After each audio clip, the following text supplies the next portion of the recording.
Hello, my dear knowledge workers, subject matter experts, businessmen and women. Today we're going to take a look at the factors that are affecting the reward system.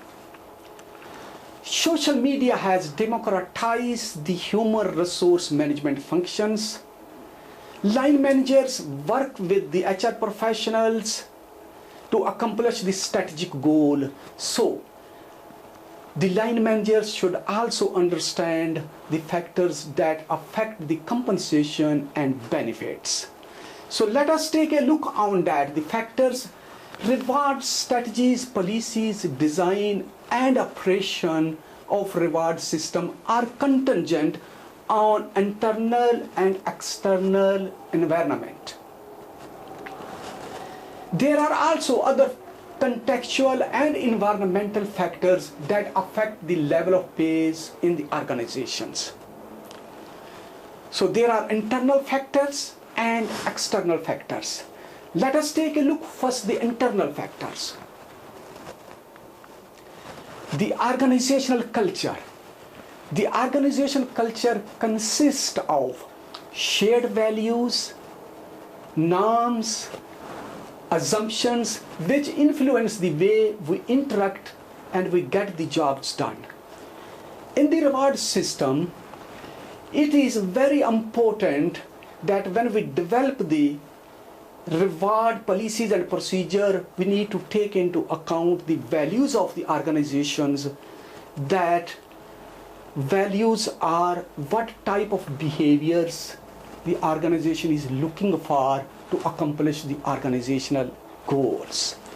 So in the culture, there are two types of cultures are there in the organization. There is a entitlement oriented culture focusing more to the employees as family members, and there is another culture, contribution oriented culture, that is more individual. The organization is focusing on the performance of the individual and employees get paid. So both factors are affecting the reward system. Number two, the organization type. Your organization is following the bureaucratic system or the post-bureaucratic system. In the bureaucratic system, the organizations is following the rules.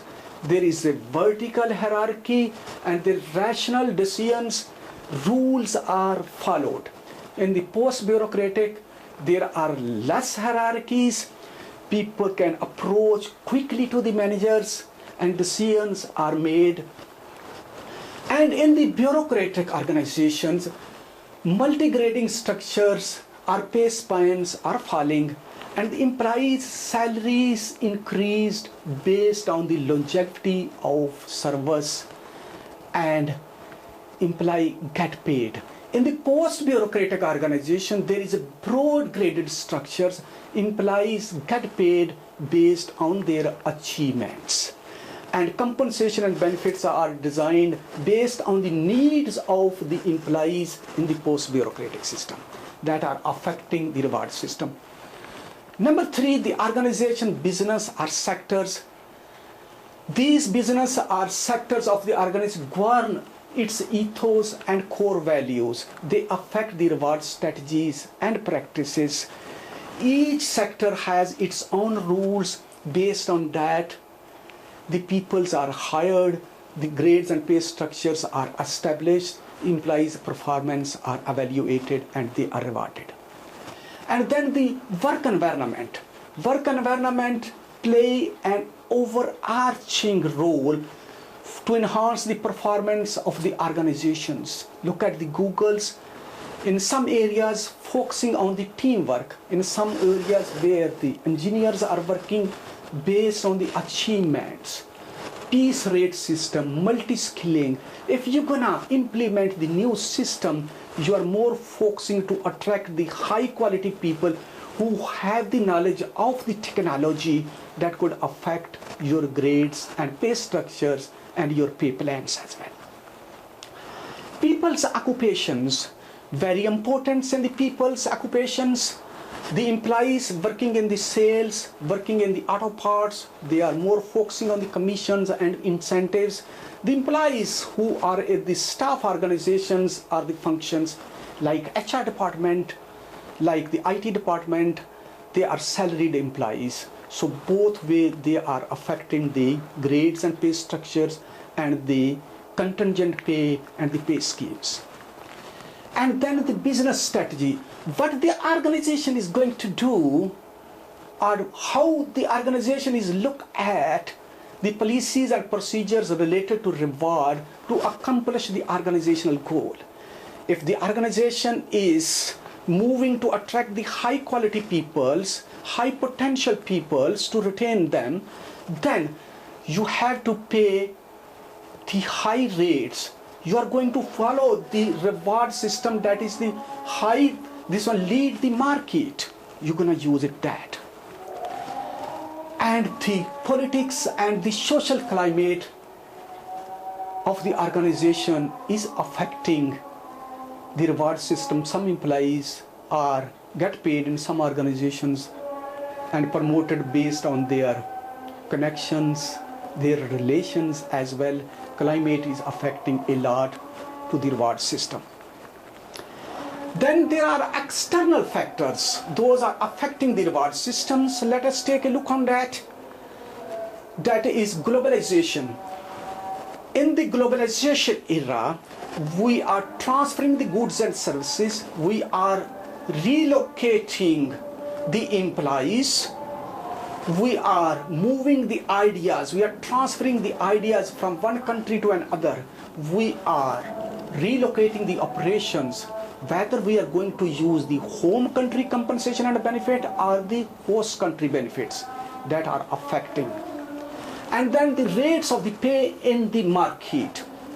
Rate of the pay, if there is a scarcity of labor in the market, the pay level will go high. If there is a surplus of the labor, the pay level will go down. It will affect the reward system. And then regulations of the countries that we need to follow, such as you are not going to pay the employees less than the minimum salary wages. And then it is trade unions are affecting as well. And economy of the country, very important, that affect the reward system. If the economy of the country is in the boom or the bust mode, decisions related to the compensation and benefits are taken based on the country's economy. If the country's economy is going down, then the business is slow down, maybe the reward system will be followed with lag the markets, not lead the markets. And there are some other also factors that are affecting the reward system. Let us take a look. Value of the job, how critical the job is, how strategic the job is, that is also affecting the reward system. And the value of the person, the previous accomplishment of the employee reflect that the employee will be productive. Past behavior is the best predictor of the future behavior, and based on the past performance, you're gonna set the compensation benefit of the employees, and it's gonna affect the reward system. And then it is the internal relativity. If there are two jobs having the same size and the same worth, then both should get paid the same salary. That is affecting. And the financial situation of the organization is playing a critical role. Even though the people are high performance, high potential, if the organization is not going to afford, the organization will not pay. That could affect the reward system. My dear knowledge workers, this is the factors that are affecting the reward system. All the employees, whether they are working on the projects that are working as operations, are working in the IT or finance or the HR, they need to understand the factors that are affecting the reward system. At the end, these are the employees who are setting the annual objectives, annual plans, and the long-term plans. They need to take into account the cost, people cost. And please feel free to send me the email or comments if you have about all the reward system. We can improve it. Always we welcome the suggestions that are made by the employees, and we incorporate those suggestions in the next videos, so we can perform better and better and serve the community as well. Thank you very much for watching this lecture. I will be back shortly with a new lecture, very interesting new lecture, that will be non-financial reward and performance. Employees are hired based on their knowledge, skills, and ability, and leave the organization because of attitude. We're going to take a look how we're going to retain those peoples. Thank you very much. Bye.